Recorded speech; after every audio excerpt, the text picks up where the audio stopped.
Hi, and welcome back to Miss Kate Cuttables 1 Minute Make.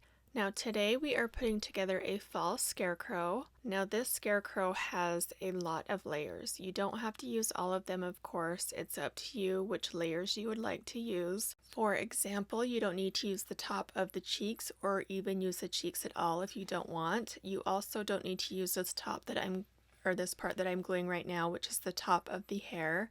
And while we were talking about the top of the hair or the straw, I would recommend not cutting it out too small just because of the skinny pieces, especially the straw on the hat.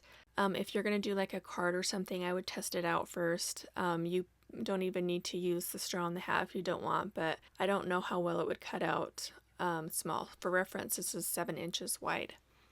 Okay, so I'm going to give out some shout outs to some of my awesome subscribers that comment the nicest comments. So here is a list of you. We have Georgia Blair, Joanne C., Loretta Potts, Catherine Watt, Ginger from My Sister Scrapper, Glenda Slattery, Susie Q, Kathy Grant, Kim Ferguson, and Rose's Creative Way. So sorry if I missed anyone. You all deserve shout outs. I will be doing some more in some later videos. So if you want a shout out, then put it in the comments below.